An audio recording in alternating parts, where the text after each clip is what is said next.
Welcome back, folks, to Let's Play. Oh, you can't hear the volume when I don't have the volume on. Welcome back, folks, to Let's Play Avernum 2. Today, we get to see the actual intro. Avernum is the underworld. It is a series of hundreds of miles of caves far below the surface of the world.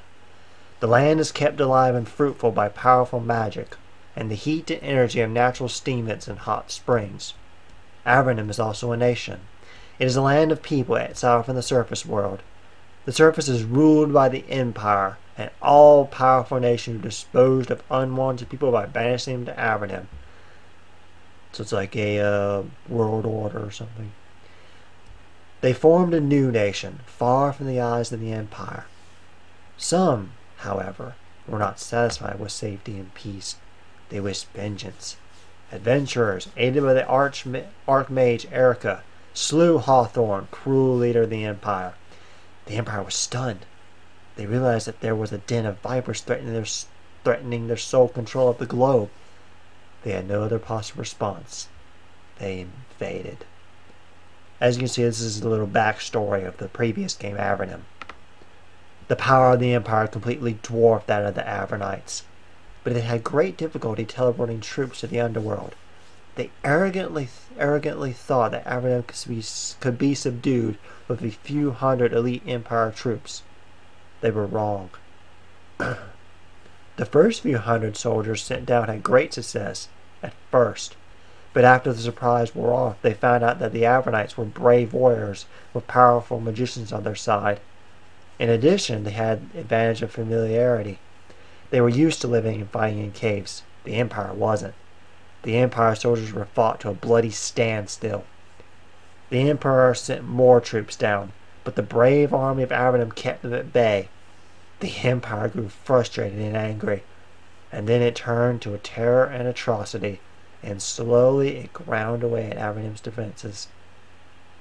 Little by little, cave by cave, it won victories against Avernum. Then, when things looked like they couldn't get any worse, a new disaster occurred. Magical barriers appeared all over Avernum, splitting into small sections and blocking the roads. Communication was difficult and carrying supplies was impossible. Nobody knew who made these barriers. Maybe the Empire made them, or maybe not. Just as the barriers appeared, you arrived at your first posting. That's us. You have just joined the army of Avernum, eager to join the good fight. Your dreams of heroism were short-lived. You were, much to your disappointment, sent to Fort Ganrick, a tiny outpost in the far northeast corner of Avernum. You dream of great battles, of great victories, of doing the deeds which turn the tide and save your homeland. Instead, you were supposed to report to Captain Vidican and learn about some tiny uprisings in some unimportant caverns. Your dreams of heroism are dim now. It's hard to imagine anything that could happen which would enable you to strike a mighty blow against the Empire. Welcome to Avernum 2, folks. Sorry, a little bit of a long intro, but hey, we are now in the game. Whoops, wrong button. Numlock button.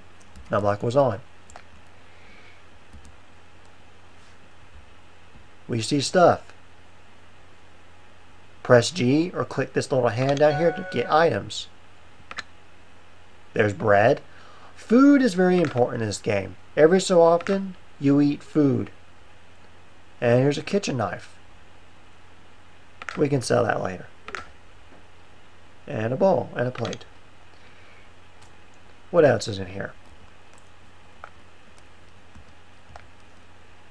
Let's look in here. Anything? Yes, a healing potion. We'll take that. First aid kit, we can sell those later. A torch. Sell that later. This is the screen, folks. Your characters are isometric 3D. They move using the number keys. Diagonal keys goes in a diagonal patterns. And let's go out this door. You have just opened a door. Blah, blah. Some walls have secret doors. That is true. We will see secret doors later. Anyway, let's go over down here. Oh, I wonder who this is. Let's talk to him. You are now talking. A scrawny man wearing the robes of an apprentice mage is reclining on the bed. He seems to have a headache. I'm Ian. Who are you? He looks you over. Oh, adventurers. Go away. So what are you doing back here? Go away. I have a headache. What's wrong with adventurers? You're here to help against the Nephilim, right? I thought so. Well, go run off and do something. There's a good chap. My head hurts. A headache? Yes, from my journey. Wake me if we get attacked. Perhaps you should be defending this fort a bit more aggressively. He's getting angry. Look, I've had a hard trip, and I shouldn't be here anyway. I'm supposed to help in an attack, and I will. Until then, leave me alone. Journey? Where from? From the tower. What tower? He moans angrily and grips his head tightly in his hands. From the Tower of Magi. Perhaps you've heard of it. A place where Magi can learn and grow and gain power without having to kill kitties and sniffs and whatever. It's far to the south. Too far. Then will you please go away? He rolls over on the bed and grumbles at you obscenely. Sliffs? Yes, the Slirakai, the lizard people. You haven't forgotten them, have you? There's still some around here, the nasty kind, as vicious as ever. Finally tired of you, he shuts his eye tightly and pretends to sleep. Well, he was fun. Let's talk to him again. You know magic. Do you know how to bring down the magical barriers? Of course not. If I did, I wouldn't be stuck here. I saw them appear. They blocked the passage just south of where I camped. A little further south, and I would have died in my sleep. I have no idea what to do about them. He stopped speaking. The act of speech is making his headache much worse. And yeah, he says pretty much the same thing after that. So yeah, he wasn't very friendly, but yeah, that's talking to people.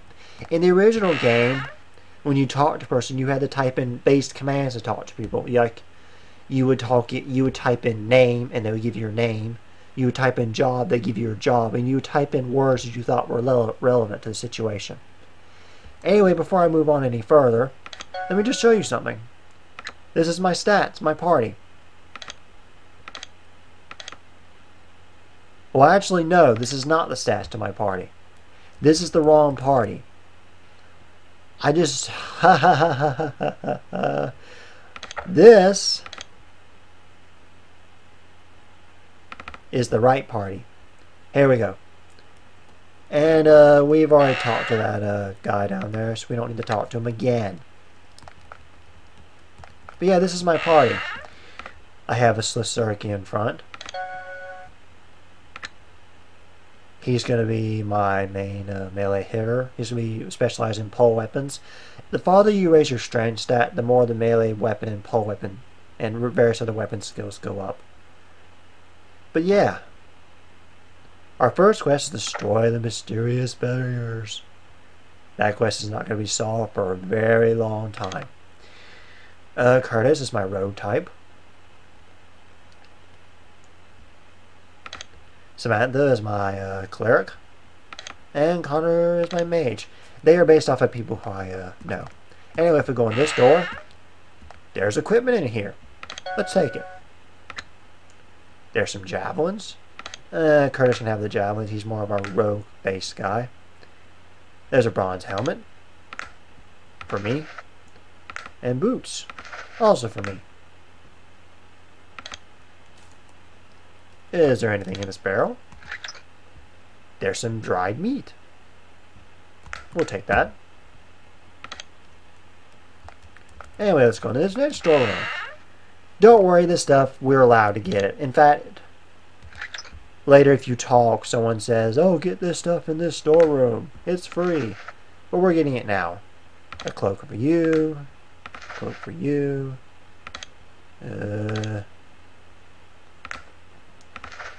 Since you are a natural born mage, you can wear those.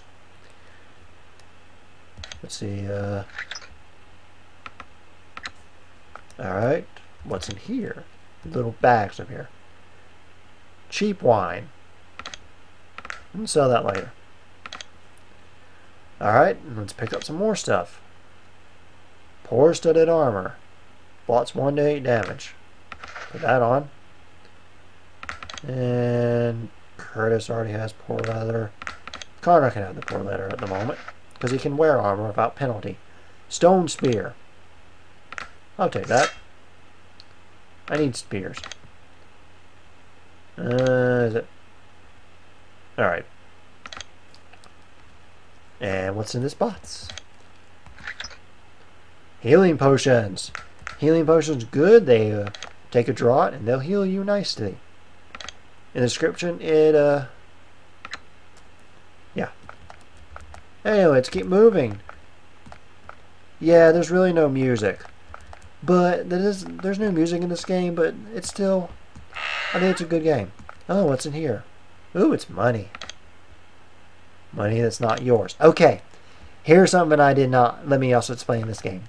Stealing in this game is not wrong as long as you don't get caught.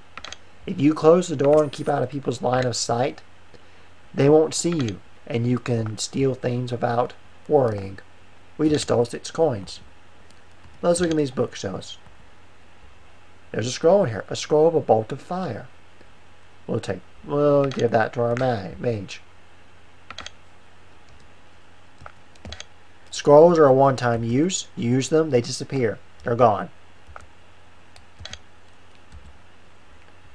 And more cheap wine. We will also take that. Yep, we're stealing it. Because adventurers have a right to steal. They're the saviors of the world. Anything that they can grab, it should be theirs. And if you don't give it to them, well, they'll just sneak into your home in the middle of the night and take it for themselves. And this stuff, the NY symbol that you saw earlier means not yours. You try to take it when it's not yours, the person will get really angry and try to kill you. So yeah, don't try to steal things that are not yours. In fact, we'll take all this stuff because we can sell it later. Let's see. What else is around? Yeah, this first video I'm just going to be looking around, looting things. Because looting things is fun.